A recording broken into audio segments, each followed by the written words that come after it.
بسم الله الرحمن الرحيم.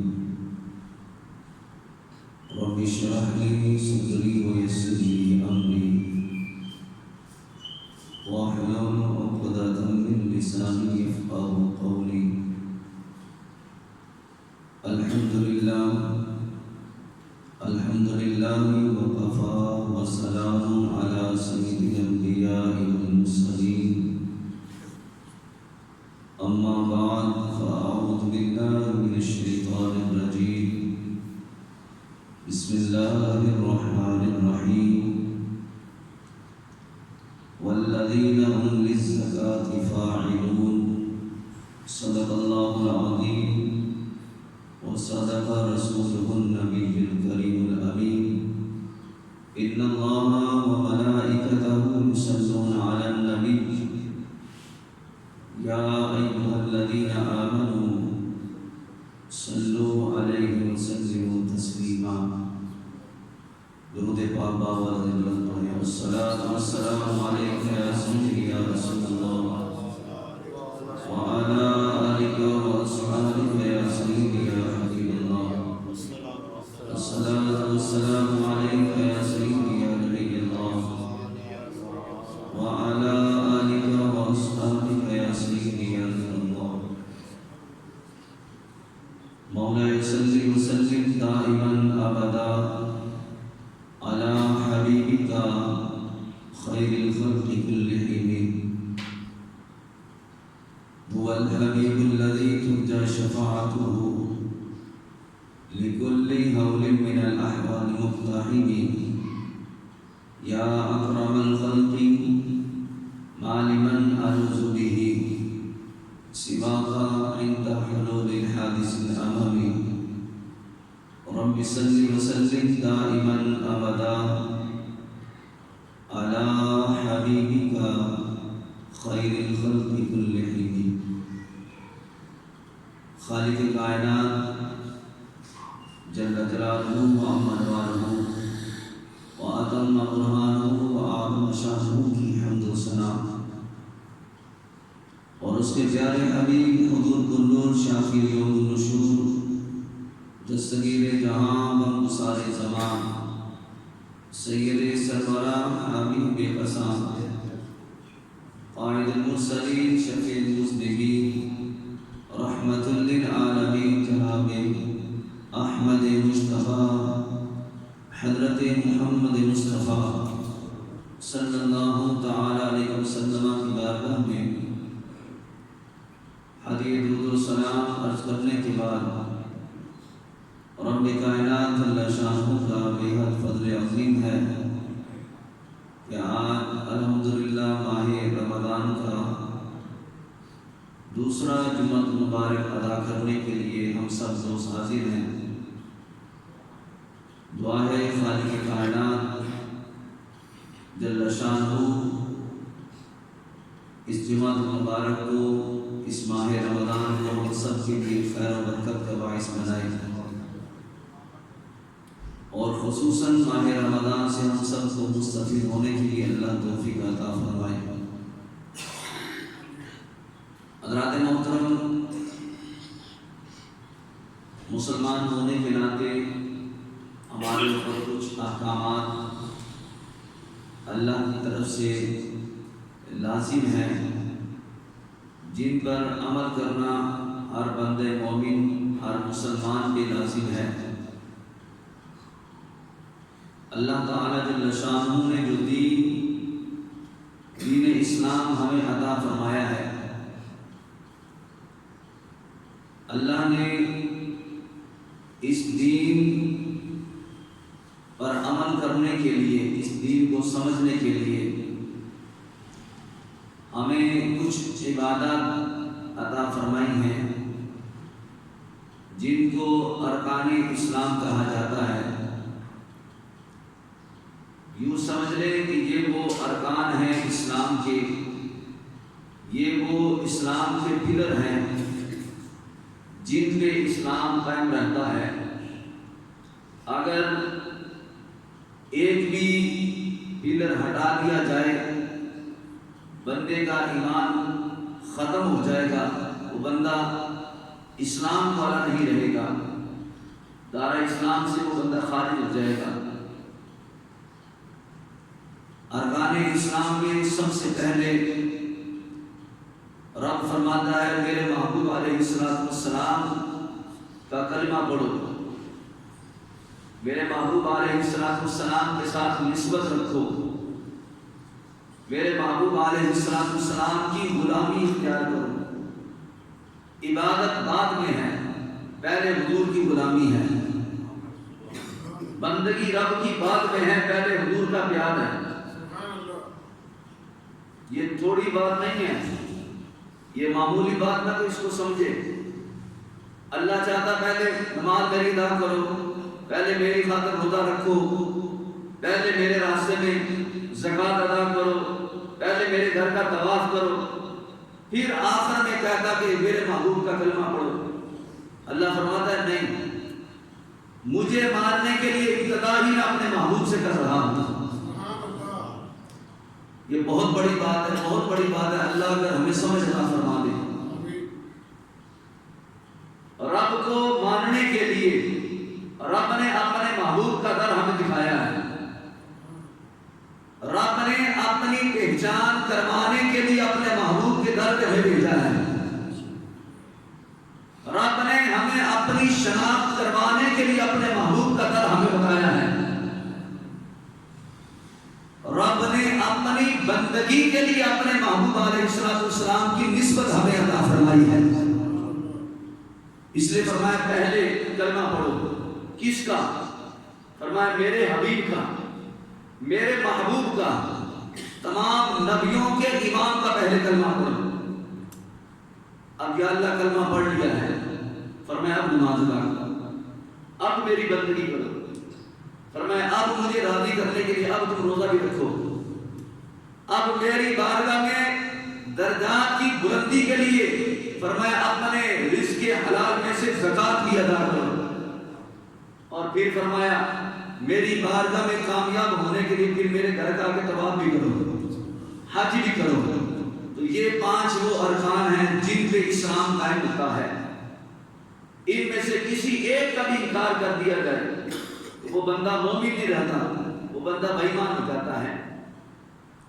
یہ اللہ کا فضل ہے، اللہ کا شکر ہے کہ اللہ نے یہ 5 ارکان اسلام کے دائرے میں رہتے ہوئے ہمیں عطا فرمائے ہیں، اور اللہ کے فضل سے جس قدر ہو سکتا ہے اس پر عمل کرنے کی بھی الحمدللہ ہم کوشش کرتے ہیں، اور اللہ ہمیں اس پر مزید بہتر سے بہتر طریقے سے عمل کرنے کی بھی اللہ توفیق عطا فرمائے۔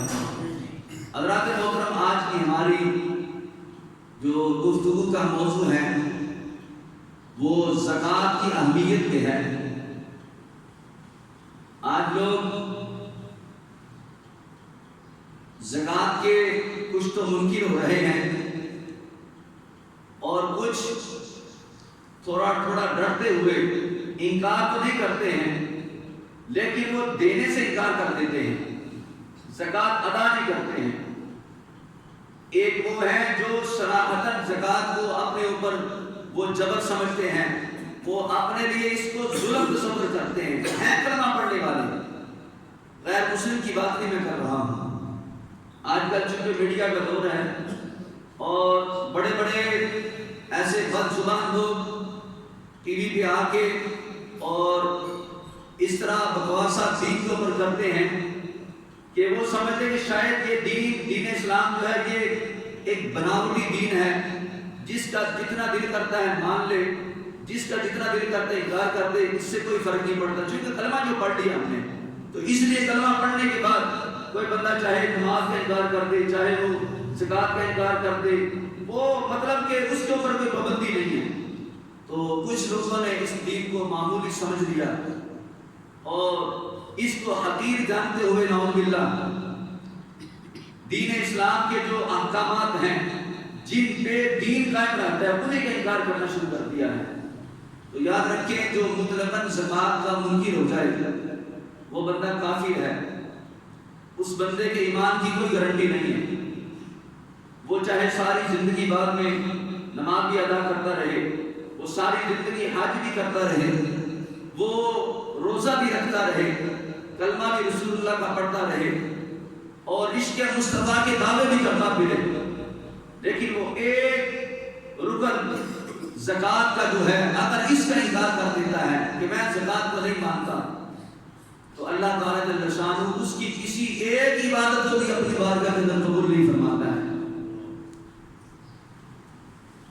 اللہ تعالیٰ جل شانہ نے قرآن کریم فرقان حمید کے کئی مقامات پہ صدقہ و خیرات کرنا، زکوٰۃ ادا کرنا، اس کے بارے میں اللہ نے حکم ارشاد فرمایا ہے۔ یہ نہیں کہ جس کا دل کرتا ہے وہ بندہ عمل کر لے اور جس کا دل نہیں مانتا وہ بندہ چھوڑ دے، کوئی بات نہیں۔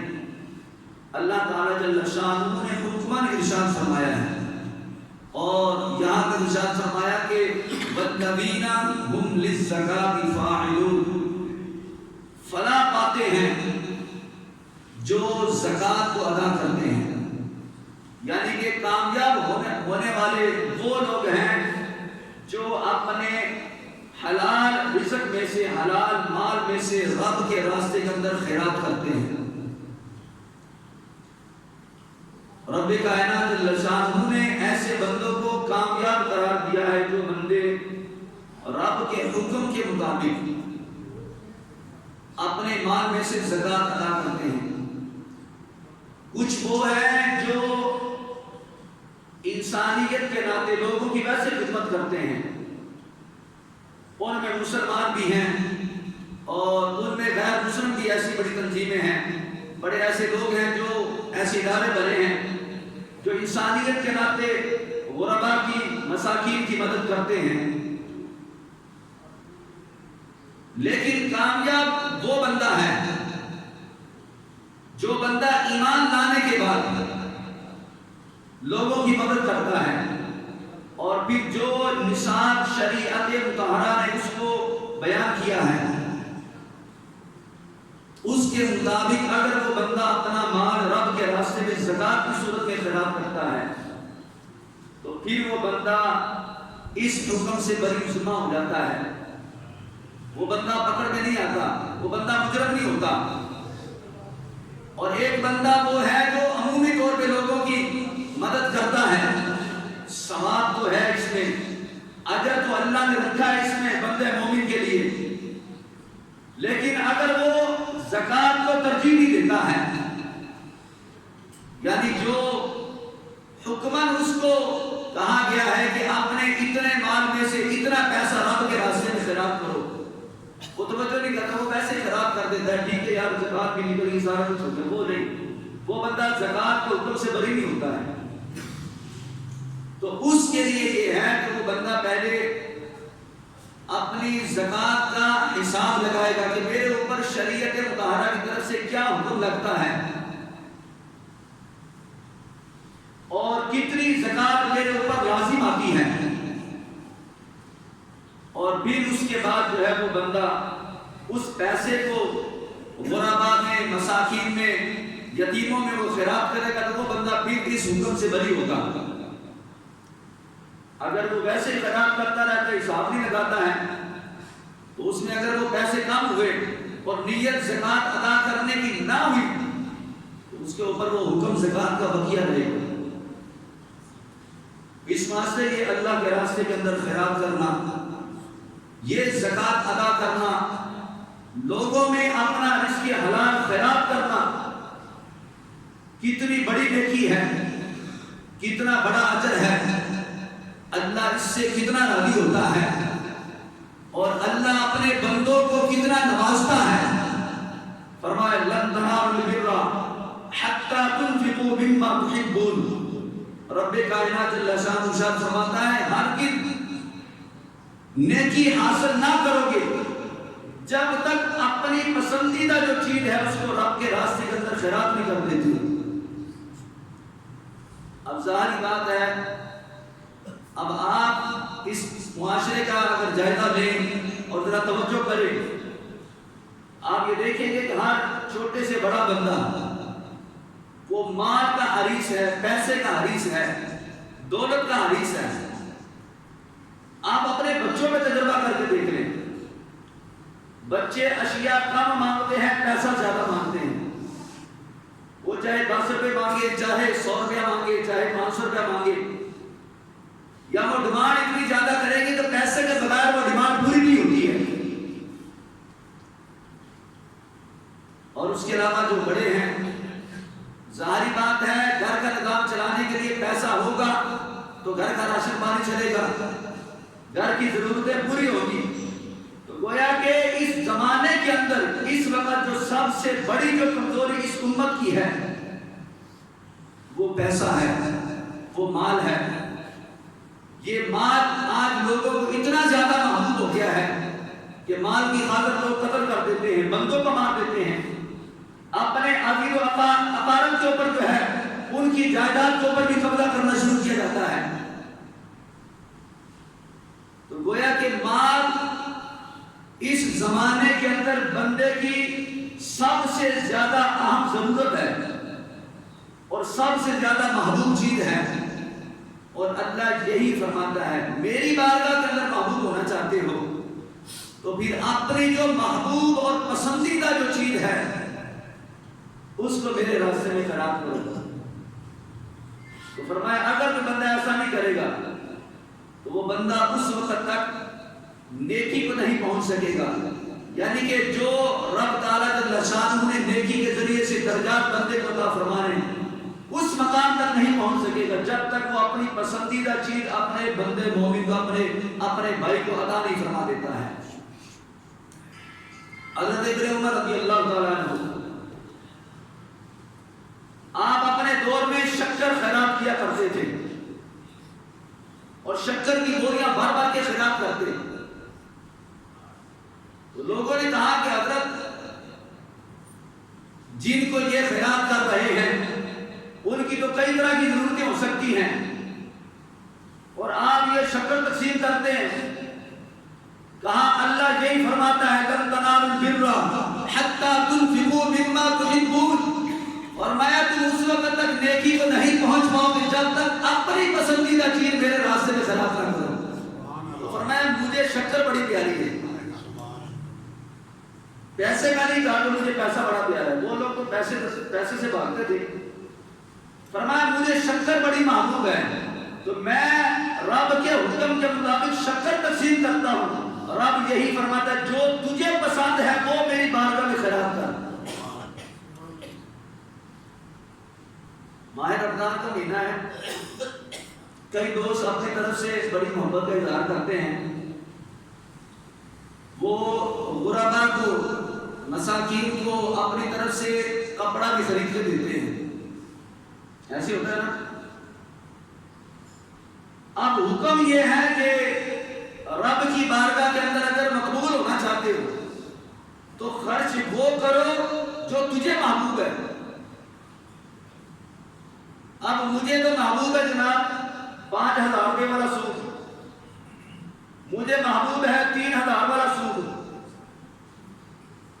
اور میں غریب کو دیتا ہوں جناب 500 روپے والا سوٹ جس کی سلائی 2,000 روپے ہے، اور سوٹ کتنے والا ہے 500-700 روپے والا سوٹ ہے۔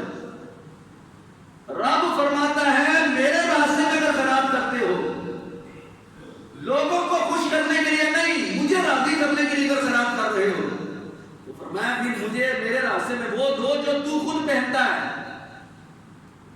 اگر خود 3,000 والا سوٹ پہنتا ہے تو پھر میرے راستے میں بھی جو خیرات کر رہا ہے وہ 3,000 والا خیرات کر، پھر نیکی کو پہنچے گا۔ تو میرے راستے میں دیتے ہوئے 800 روپے والا 700 روپے والا اور جا کے دکان پہ کہتے ہیں جی یہ میں نے سوٹ میں نے تقسیم کرنے ہیں غریبوں کو دینے ہیں، تو نارمل سے سوٹ دکھاتے ہیں، دکاندار کو بھی پتا ہوتا ہے لوگ جس طرح کے گاہک آتے ہیں وہ پھر اس کے مطابق وہ کچھ نہ کچھ جو ہے وہ ایسے وہ خام مال نکال کے سامنے رکھ دیتے، جناب یہ 500 والا، یہ 700 والا، یہ 800 والا ہے، بولو جی اس سے 10 سوٹ اتار دیں، اس سے 5 سوٹ اتار دیں، اور یہ 10-15 سوٹ لے کے رب کو راضی کرنے کے لیے غریبوں میں تقسیم کر رہا ہوتا ہے۔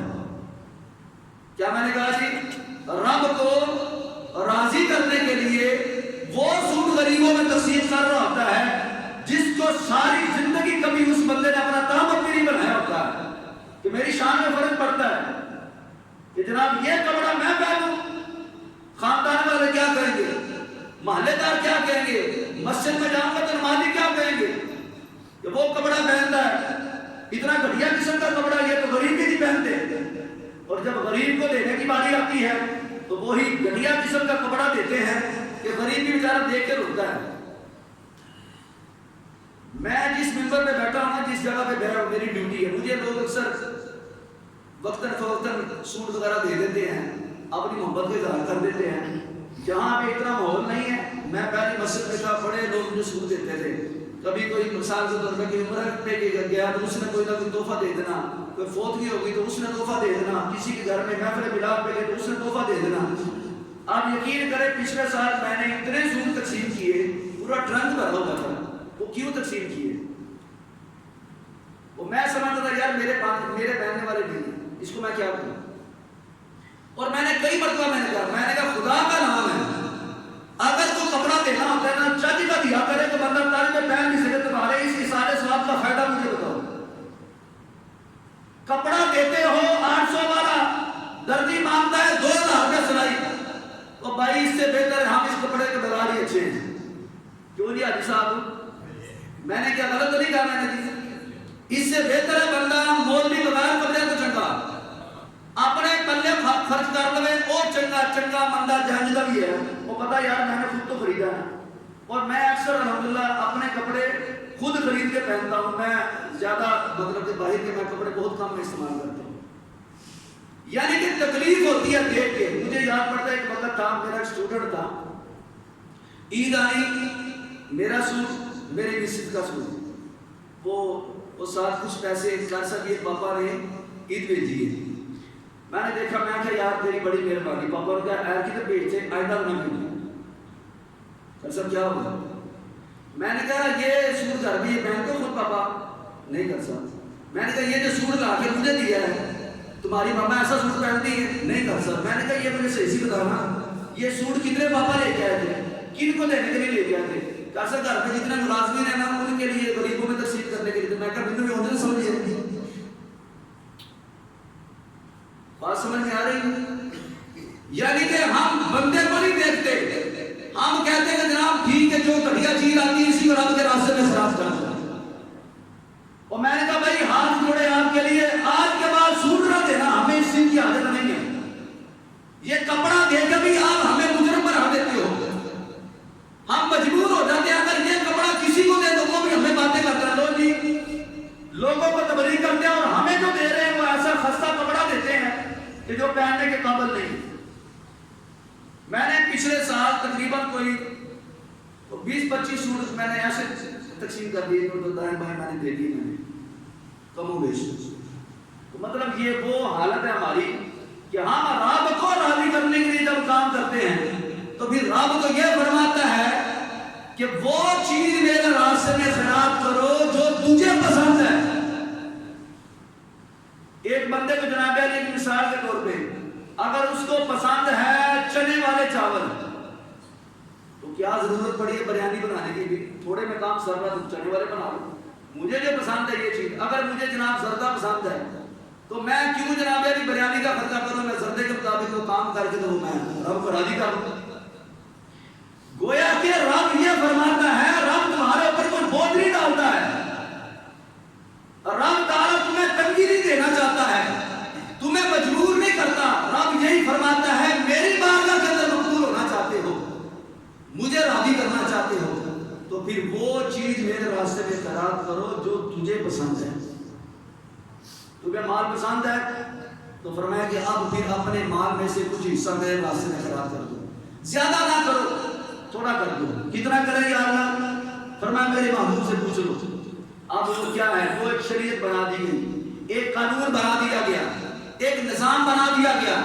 فرمایا جس کے پاس سونا ہے 7.5 تولے، اس میں سے کچھ حصہ جو ہے اس کی رقم نکال کے وہ غریبوں کو دے دیں۔ 12.5 تولے چاندی ہے یا تھوڑی تھوڑی یہ دونوں چیزیں ہیں، ان دونوں کو جمع کر لے۔ اچھا پیسے بھی تھوڑے سے ہے ساتھ، اس کو بھی ملا لے ساتھ۔ اچھا مال تجارت بھی ہے، یعنی کہ تجارت کا کام کرتے ہو تو اس کو بھی ساتھ ملا لو۔ کچھ سونا ہو گیا، کچھ چاندی ہو گئی، کچھ جیب خرچ ہو گئے جو بینک بیلنس ہمارا ہے، اور کچھ وہ مال تجارت ہے جس سے ہم کاروبار کرتے ہیں، جو ہمارا بزنس ہے۔ ان چاروں چیزوں کو ملا لیا جائے۔ پھر اس کو جمع کر کے اس کی رقم بنائی جائے. اس موقع کی مناسبت سے جس دن آپ نے زکوٰۃ ادا کرنے کا ارادہ فرما لیا ہے، اب جو رقم بن جائے اب اس رقم کو 40 میں تقسیم کر دیں تو یہ 2.5% آپ کا جو ہے وہ حصہ نکل آئے گا. جو جواب آئے اس کو جو ہے فرمایا کہ وہ غریبوں میں مساکین میں خیرات کر دو. اور یہ ہر مہینے کا حکم نہیں ہے، ہر 2 مہینے 4 مہینے 6 مہینے کا حکم نہیں ہے. فرمایا پورا سال رچ کے کھاؤ، تجھے کوئی پابندی نہیں ہے. رزق حلال پورا سال جتنا مرضی کماؤ، جیسے مرضی کماؤ، پابندی نہیں ہو رزق حلال. لیکن فرمایا سال جب گزر جائے، سال اپنی مرضی سے کھایا ہے، سال کے بعد اپنے رب کو راضی کرنے کے لیے اپنے رب کے حکم کے مطابق اب اپنے مال کا حساب لگا، کتنا بڑا ہے کتنا کم ہوا ہے. وہ جو سونا چاندی جو پچھلے سال جو زیورات نے جمع کیے تھے، وہ جو تمہارے پاس تھے، اگر وہ ہیں تو ٹھیک، اگر وہ نہیں ہے تو کوئی بات نہیں. بقیہ جو چیزیں ہیں، مطلب یہ جو 4 چیزیں میں نے آپ کو گنائی ہے، سونا ہے، چاندی ہے، وہ مال تجارت ہے، اور نقدی رقم جو ہے، اس کو آپ کے پاس بڑے بڑے سال گزر جائے یا سال کے اندر کمی بیشی ہوتی رہی ہے، کبھی کم ہو گیا مال، کبھی زیادہ ہو گیا، کبھی کم کبھی زیادہ، کبھی تجارت کا مال زیادہ بک گیا کبھی کم بکا، لیکن نظام چل رہا ہے.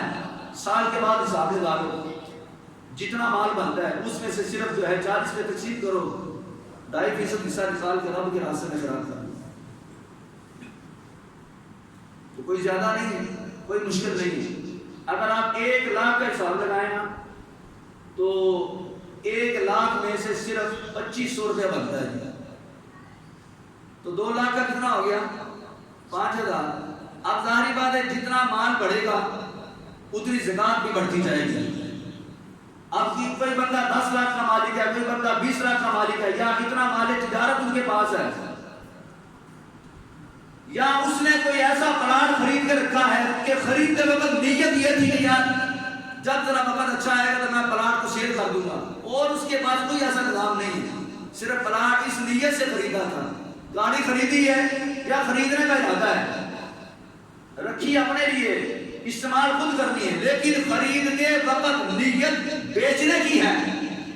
توجہ ذرا، چیز خریدتے وقت نیت بیچنے کی ہے. مال خریدا لیکن نیت یہ ہے کہ چلو 5 سال کے بعد بیچ دوں گا. پلاٹ خریدا، نیت یہ ہے کہ جب بیٹی کی شادی کرنے لگوں گا پھر بیچ دوں گا. جو بھی چیز آپ نے خریدی ہے، نیت اگر بیچنے کی کر لی ہے تو وہ آپ کی جو چیز ہے وہ مال تجارت ہے، اسی کے اوپر جو ہے وہ زکوٰۃ بنتی ہے.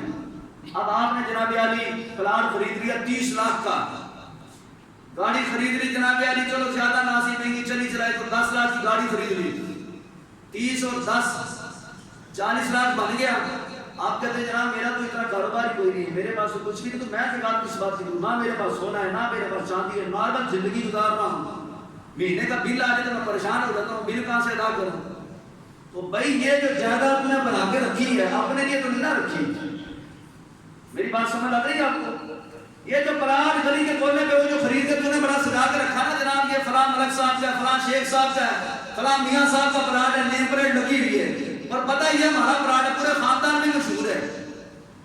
یہ جو گاڑی جناب 10 لاکھ کی کل خرید کے جناب یعنی گراج میں کھڑی کی ہے نا یہ گاڑی، اور نیت خریدتے وقت یہی کی تھی کہ جب یہ اچھا گاہک مل گیا 10 سے 12 میرا تو بیچ دوں گا. کیا نہیں ایسے ہوتا ہمارے معاشرے میں؟ ایسے ہوتا ہے نا. بائک خریدی ہے 70 کی، اگر 75 ملے چالی یار ٹھیک ہے پھر نبی خرید لوں، 70 کے 80 مل گئے تو پھر بیچ دی. اگر نقصان ہو گیا 70 کے 60 ملے چلو یار کوئی گل نہیں، 10,000 گھاٹا پہ کوئی گل نہیں، بیچتے گئی ہے نا. میری بات سمجھ لگ رہی ہے؟ یہ جس نیت سے ہم خریدتے ہیں، یہ اب بزنس تو نہیں نا ہے، یہ تجارت تو نہیں نا ہے، اسی کو شریعت تجارت کہتی ہے. جو بیچنے کی نیت سے تم چیز خریدتے ہو، جو چیزیں آپ دکان پہ لا کے بیچتے ہو تو وہ بھی بیچنے کی نیت سے بیچتے ہو نا. آپ دکان میں ایک بندہ پرچون کا کام کرتا ہے تو وہ جناب علی بوری لے لیتا ہے وہ چینی کی، وہ آٹے کے جناب 10 توڑے لا کے دکان پہ رکھتا ہے، وہ کس لیے لے کے آتا ہے؟ کس نیت سے خریدتا ہے وہ؟ بولو تو صحیح، بیچنے کی نیت سے بات.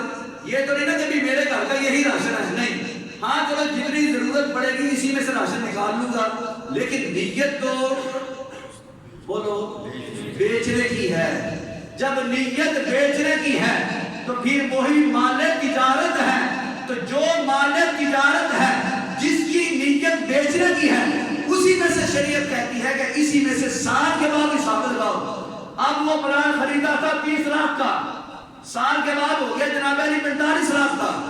تو اب جناب علی 45 لاکھ میں سے زکات نکالنا پڑے گی. اب آپ کہیں گے میرے پاس پیسے نہیں ہیں. تو بھائی پیسے نہیں تجھے کہ یہ جو 45 لاکھ کا مال ہے، یہ جو پلاٹ خریدا رکھا ہوا ہے، تو یہ کیا تو غریب ہے؟ کسی غریب کے پاس ہو تو وہ کہے گا یار 45 لاکھ کا بیچو، تو 10 لاکھ والا کوئی 15 لاکھ یا 20 لاکھ والا مکان واپس لے کے اس میں رہ لو، اور بقیہ جو 20 لاکھ ملے اس سے کوئی کاروبار کر لو. کیا تو نے ایسے سوچا ہے؟ نہیں. تو نے تو سنبھال کے رکھا ہوا تیرا اپنا جناب 2 کروڑ کا مکان ہے اور 40 لاکھ کا تیرے پاس پلاٹ ہے، اور تو کہتا ہے میرے پاس کچھ بھی نہیں ہے. اور آپ نے جو دیا ہے کنجوسی نہیں کرنی چاہیے بندے کو، رب کی نعمتوں کی ناشکری نہیں کرنی چاہیے. ذرا اپنے سے نیچے والے لوگوں کو دیکھیں ذرا، جو کتنی غربت میں زندگی گزار رہے ہیں اور کس حالت میں وہ زندگی گزارتے ہیں کہ جن کے پاس 2 ٹائم کھانے کے لیے نہیں ہے. رب نے رزق بھی تمہیں عطا فرمایا ہے، رہنے کے لیے مکانات بھی عطا کیے ہیں، سہولت کے لیے اللہ نے تمہیں گاڑیاں بھی عطا کی ہیں، اللہ نے کاروبار بھی دیا ہے، اور پھر بعد میں کہتا ہے جناب میں تو قرض دار ہوں، سب کیا میرے اوپر زکات بنتی ہے؟ یہ کہانیاں بھی کچھ لوگ بڑی سناتے ہیں. تو بہرحال جی زکات ہر اس بندے مومن کے اوپر ہے جو ان 4 چیزوں کا مالک ہو. اور یہ چاروں چیزیں سونا، چاندی، بندے کا جو مال ہے پیسہ اور مال تجارت، ان سب کو جمع کر کے جتنا بھی ہے، چاہے کسی کے پاس 1 ماشا ہے 2 ماشے سونا ہے، چاندی 1 2 ماشے ہے 3 ماشے ہے، سب کو جمع کریں اور اس کے بعد پھر 40 میں تقسیم کریں. اگر جواب اتنا نکلے کہ اس پیسے سے، توجہ ذرا، جواب اتنا نکلے کہ مثال کے طور پہ وہ جو آپ نے جس کا حساب لگایا ہے اس پیسے سے 52.5 تولے چاندی خریدی جا سکے، وہ بندہ صاحب نصاب ہے، وہ بندہ زکات ادا کرے گا. اب اگر کوئی یہاں پہ سنیارا بیٹھا ہے یا کوئی تھوڑا بہت جانتا ہے تو 1 تولہ چاندی کی قیمت اندازے سے کتنی ہو سکتی ہے؟ کسی کو تھوڑا بہت اندازہ کرو. چلے میں اندازہ لگا لیتا ہوں، چلے اگر آپ سن رہے 2000 کا لگا لیتا ہوں، ٹھیک ہے جی. 2000 کے حساب سے اگر 50 تولے ہو چاندی تو کتنے بن گئے جی؟ 1 لاکھ بن گیا. تو میکسیمم سمجھیں آپ 1,15,000 دیں، 1,20,000 لگا لیا. لو جی جس کے پاس 1,20,000 کی جائیداد ہے، 1 کروڑ کی نہیں میں کہہ رہا ہوں، ہاں کان کھول کے سنیں، 1 کروڑ نہیں 1,20,000، جو اتنی رقم کا مالک ہے، چاروں چیزیں جمع کر کے وہ بندہ صاحب نصاب ہے، اس پر زکات دینا واجب ہے. نہیں دے گا وہ بندہ مجرم ہے رب کی بارگاہ کے اندر. اب ہر بندہ حساب لگا رہا ہے میں کتنے پیسے کما لوں. لو جی 1,20,000 آج کے دور کے اندر میرے خیال نارمل زندگی کے اندر کوئی اتنی بڑی رقم نہیں ہے. 4 چیزوں کو جمع کر کے میں کہہ رہا ہوں، صرف خالی یہ نہیں کہ پیسہ اتنا نہیں، چاروں چیزیں جمع شدہ، سونا، چاندی، جیب خرچ جو مال ہوتا ہے آپ کا وہ، اور اس کے بعد جو مال تجارت جو آپ کے نام کا کوئی پلاٹ ہے، کوئی دکان پہ جو سونا صدق ہے، جو آپ کی بائک ہے، جو اس نیت سے خریدی تھی کہ بیچوں گا اس کو. اچھا کئی بندے آج کل مارکیٹ جاتے ہیں موبائل خریدنے کے لیے. تمہیں جو ذرا نئی موبائل خریدنے والے بچے ذرا یہ تیرا کان کھول کے سنیں، مال وہ موبائل خریدتے ہیں اور نیت پہلے یہ ہوتی ہے تو چکے لبے رات خریدتے نا، 6 مہینے بعد بیچ کے پھر نہ خرید رہا گے. کیوں جی؟ مستقل رکھنے کی نیت بہت کم ہوتی ہے، بہت کم ہوتی ہے. زیادہ نیت یہی ہوتی ہے یار ریٹ کس کا زیادہ اچھا چل رہا ہے، مارکیٹ میں ڈیمانڈ کس کی زیادہ ہے، جس موبائل کی ڈیمانڈ زیادہ وہ خریدنا ہے. 4 مہینے اپنا چسکا پورا کر کے 4 مہینے کے بعد بیچ دوں گا، پھر 4 پیسے مل جائیں گے۔ اگر 80,000 کا خریدا ہے تو 4 مہینے استعمال کر کے چلو زیادہ ناسب تو کوئی 70-75 کا 65 کا بک جائے گا۔ تو اگر میں لوکل خریدتا ہوں تو اس کی ڈیمانڈ نہ ہو، 70 کا خرید کر لوں گا، بیچتے وقت اس کا 40 بھی نہیں ملنا، تو بندہ اس کو نہیں خریدتا۔ خریدے گا وہی جس نے مستقل رکھنا ہے، لیکن مہنگا خریدتے وقت بندہ نیت یہی کرتا ہے 4 مہینے 6 مہینے استعمال کر کے جب مزہ پورا ہو جائے گا، جب نیا موبائل کوئی مارکیٹ میں آئے گا تو پھر اس کو بیچ دوں گا، پھر تھوڑے سے پیسے اور ملاؤں گا تو پھر نیا خرید لوں گا۔ تو جی تسی آپ اندازہ کرو، اے جڑے سے موبائل اسی خریدے آئے اے بیچن کی نیت نہ نہیں خریدیا، بولو تو صحیح۔ مستقل رکھنے کی نیت سے جس نے خریدا وہ تو بچ گیا، تو جس نے خریدنے بیچنے کی نیت سے خریدا ہے وہ نہیں بچے گا بھائی۔ ہاں یہ ذہن میں رکھیں، اس کا موبائل بھی جمع ہوگا مال تجارت میں۔ جس نے بائک خریدی ہے اور وہ اس کو عادت ہے، کئی بندے ایسے ہوتے ہیں وہ عادت ہوتی ہے ان کو نئی سے نئی گاڑی لینے کی، نیا ماڈل، نئی پہچان، نئی شناخت، نئی واہ نئی بلے بلے ہو باری۔ میری بات سمجھ رہے ہیں نا؟ پتہ چلے میاں صاحب کیا بات ہے جناب، ہر 6 مہینے بعد نئی گاڑی، نیا نمبر لگا جناب رائٹ فار، نمبر لگا کی زحمت نہیں کرنی، جب نئی گاڑی آنی 4 مہینے ویسے چلانی رائٹ فار، تو بعد میں پھر بیچ کے پھر نئی خریدنی۔ اب یہ میاں صاحب نے جو بار بار یہ گاڑی بیچنے کا یہ کاروبار کیا ہوا نا اپنے آپ کے ساتھ، یہ جناب یہ مال تجارت ہے۔ یہ بائک کے اوپر بھی، یہ گاڑی کے اوپر بھی، یہ کرولا ہو چاہے جناب علی ہو، کوئی کسی بھی نسل کی گاڑی ہو، یہ جو بھی آپ خریدتے ہیں بیچنے کی نیت سے نہیں ہو یا پرانی چیز ہو، وہ مال تجارت ہے۔ اب اس کا حساب لینا ہے، اور اس کے بعد پھر وہ اپنا جو مال ہے اس کو خوش دلی کے ساتھ کیا جی اب بولو ذرا اچھی بات اے گل حالت جڑ نہیں پتا وہ مال نہیں پتا آتا کہ مجھے پتا روزہ لگن دیا ویسے پانی پی نہیں سکتے، اے نہیں تھک جانی، خوش دلی کے ساتھ میں گیا۔ ہاں جی اور بولو تو صحیح، خوش دلی کے ساتھ رب کے راستے میں یا اللہ اے جڑا 50,000 روپیہ نکالتا ہے تیرے رستے کی خلاف کرنا، یا اللہ قبول کرنا ہوں اے 50,000 دے اللہ کے جتنے میاں صاحب سے ٹاک نہ دور جائے۔ ہاں جی اور میں کہ غلط نہیں کہہ رہا، دل تے ہاتھ رکھ کے تھوڑا نہ حوصلے نہ میری کرنا سنو ذرا، اے جڑا 10,000 روپیہ دینا ہے 20,000 روپیہ دینا نا، ہوں تھوڑا نہ دل بڑا کر کے خوش دلی کے ساتھ اپنے رب کے راستے میں خراب کرو کہ جس رب نے تمہیں لاکھوں کا مالک بنا دیا ہے، جس رب نے تجھے کائنات کی وہ نعمتیں عطا فرمائی ہیں جو نعمتیں رب نے پہلے بادشاہوں کو بھی نہیں عطا فرمائی تھی، جو نعمتیں رب نے تجھے عطا فرمائی۔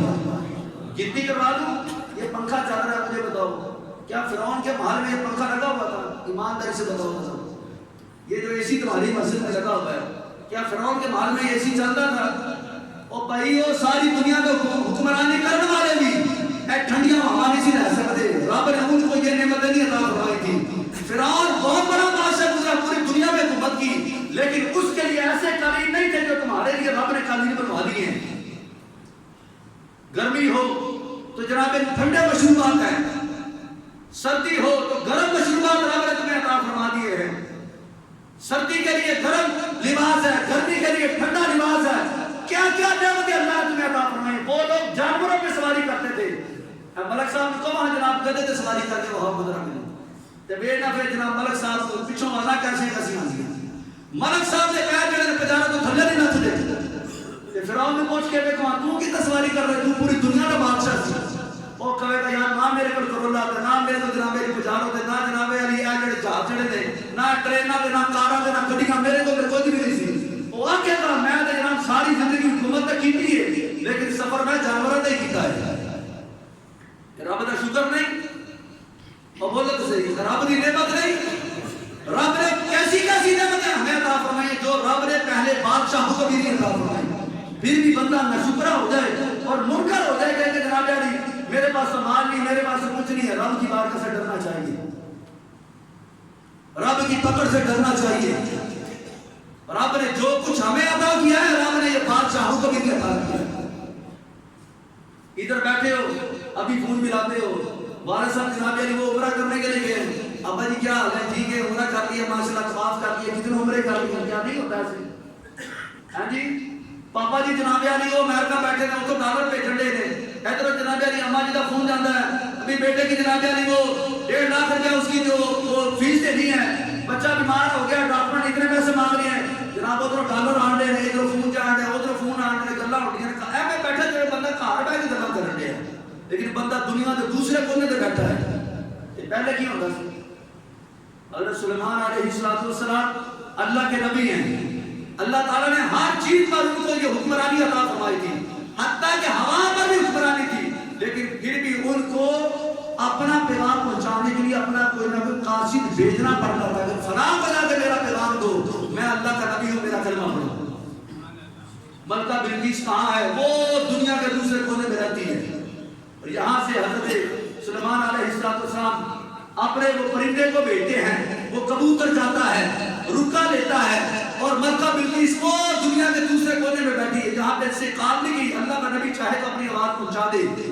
لیکن بتانا یہ تھا میں اللہ کا نبی ہوں کتنی شان کا مالک ہوں دیکھو رب تعالیٰ نے مجھے حکمرانی جو ہے وہ پرندوں پہ بھی عطا فرمائی ہے اللہ کا نبی محتاج نہیں ہوتا لیکن لوگوں کو مطمئن کرنے کے لیے لوگوں کو دکھانے کے لیے پھر ایسے ایسے معجزات دکھائے جاتے ہیں تو ہم اگر کسی کو پیغام پہنچانا چاہیں کسی سے بات کرنا چاہیں یہاں سے بس 2-4 نمبر بھی آتے ہیں ٹک کر کے ہیں جی تو ابا جی سے بھی بات ہو رہی ہے امی سے بھی بات ہو رہی ہے اپنے پیاروں سے بات ہو رہی ہے ادھر سے ادھر فون آتا ہے یہ رب کی نعمت نہیں تو اور کیا مجھے بتاؤ گے پھر بھی بندہ نہ شکرہ ہو جائے اور وہ ہائے کرتا میرے ہر وقت ایسا نہیں کرنا چاہیے اللہ نے جو نعمتیں ہمیں عطا فرمائی ہم اس کا شمار بھی نہیں کر سکتے ہیں یہ ماہ رمضان کو لے لو یہ رمضان اللہ نے کسی امت کو نہیں عطا فرمایا اپنے محبوب کے صدقے اللہ نے ہمیں عطا فرمایا